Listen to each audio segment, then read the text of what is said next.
Did you know that your guides and angels are sending you messages all the time? You ask, they answer. That's the way it works. Often answers will come in the form of other species, which makes it far too easy to miss them. And before you go there, no, I'm not talking about aliens this time. So stick around to learn how you can decipher messages from your guides.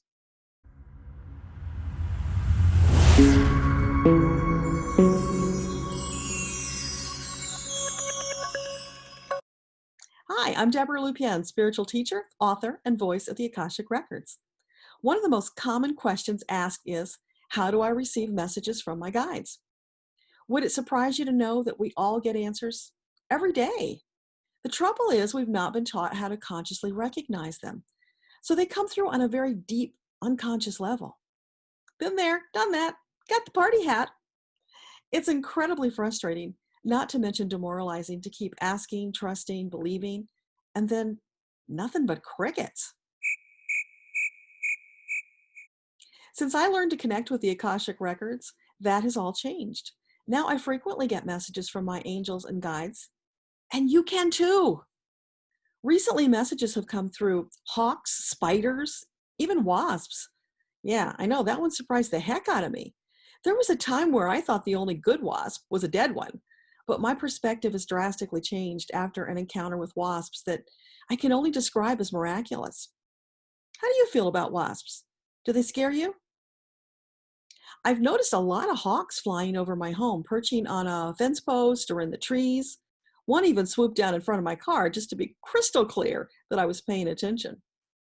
Spiders were showing up here and there, peacefully hanging around to get their point across.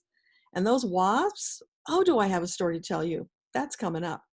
There have been a great many more than usual this year. Not long ago, while driving the truck home with a load of hay, I stopped to fill up the gas tank. When I opened the gas door, there was one of those paper wasp nests attached right above the cap. That stopped me in my tracks. As a kid, I was stung on the lip by a wasp. Can you even imagine how much that hurt? Not to mention walking around with a fat lip for days. Not a great look for anybody. So here I was faced with this dilemma. I needed to fill up the tank, but how would that be possible?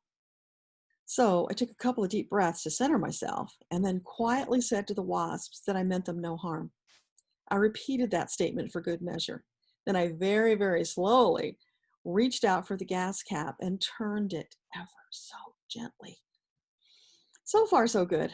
No sign of wasp activity. I got the cap off and with great care inserted the fuel nozzle and turned it on. By this time, there were a few wasps that were crawling out of the nest. I stepped back to give them some space and focused on my breathing. By the time the pump shut off, there were more than a dozen wasps crawling around that nest. Ugh. Slowly, I removed the nozzle and returned it to the pump. Then came the moment of truth. Leave the cap off or risk putting it back on and aggravating the wasps? In that moment, I felt calm and I decided to trust that the universe had my back. There was clearly more going on here, so it was important to allow it to unfold. Very, very slowly, I screwed the cap back on, even turning it those 3 clicks. Then I gently closed the gas door and headed home, reflecting upon the miracle that I just witnessed.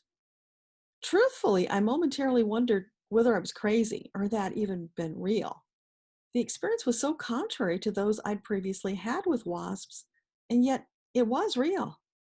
That family of wasps just delivered a master class on how respect for other beings and living in harmony is possible. A glimpse at the world that we're evolving towards, which is a topic I'm going to be addressing another time. For right now, let's consider the symbology of each of these messengers and what we might glean from them. You probably know that hawks are considered messengers.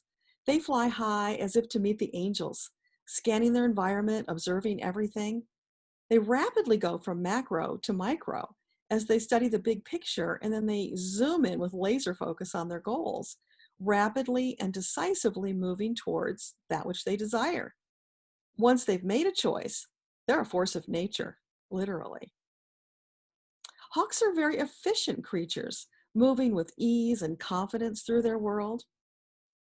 Hawks call upon you to zoom out to get the higher perspective. Then once you've made a choice, pursue your goal with laser focus, not allowing outside forces to interfere. Hawks teach you to tap into your higher vision, aka intuition. They encourage you to a deeper spiritual awareness of self and your world. Hawks are way showers, demonstrating the importance of honoring your vision with confidence and courage as you show others the way. When Hawk shows up, consider whether you've been spinning your wheels rather than accomplishing your goals. Do you have an effective plan of action, and are you using it? What are the missing components in your project? What are you doing to find them? Are you being distracted from your objective?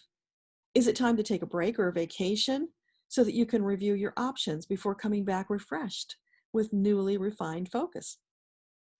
That's hawks. Now let's move on to spiders. Spiders are very misunderstood creatures. When they show up in your life, you might ask yourself whether you're feeling misunderstood. Spider provides a great service to us just by being. She's highly creative, being both an architect and an artist. She personifies being the master of your destiny. Spider teaches patience, trust, faith in self. First, lay the groundwork, and then patiently wait for that which you desire to come to you. So when you think about it, Spider is a master at the law of attraction.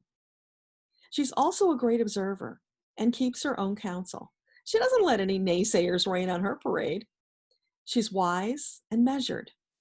She may not say a lot, but when she does, it's impactful. Spider's not afraid of the dark places either. She uses them to her advantage as necessary. She's fully aware that life is not black and white, but shades of gray. Spider represents living in balance with your world as you move steadily towards achieving your dreams. When Spider shows up, consider whether you're functioning from a place of balance with a strong foundation. Where do you need to exercise more patience and vision? What fears have been holding you back? Where are you stuck? Are you being too critical, insisting on the right way instead of allowing for flexibility to get the job done? Are you allowing others to dictate your life instead of making your own choices? That's Spider. Marvelous, right? So now let's move on to those wasps I talked about. Wasps may be just about as misunderstood as Spider. They exemplify the best in teamwork. They take a plan and execute it precisely and efficiently, which is demonstrated by the construction of their homes. They're highly disciplined to assure their success. There's no coloring outside the lines for them. They're masters of being laser focused and efficiently communicating with their team. They're loyal, obedient, committed to family. They're master survivalists. WASP says, assert yourself, stand your ground, don't back down, fight if you must, but first assess the situation so that you don't unnecessarily put yourself in danger. Be fierce when you need to, but otherwise live in peace. It's a philosophical duality that has served them well, ensuring their survival. For wasps, communication is essential to success and longevity. Together, you can accomplish great things. Alone, your survival is at risk. When wasp shows up, you may wish to reflect upon the status of your home. Is it safe and secure? Is it stable and sturdy? Can it withstand the elements? And what about you? Do you take unnecessary risks? Are you being bullied in some way? Where might you be more assertive? Do you always go it alone, or do you allow others to collaborate? Are you having trouble clearly communicating? That's WASP. So now that I've shared just a few examples of how your angels and guides communicate, I hope you'll be more aware, watchful even, so that you get your messages faster and with more fullness. Now, if you're not sure whether something you observe is a message, go ahead and Google it anyway. You might be surprised at how relevant the symbolism is. So, can you think of some times when your guides were sending messages that went unrecognized? Please share it with me in the comments. I'd love to hear about your experience. Thank you for watching. Until next time, this is Deborah Lupien, voice of the Akashic Records.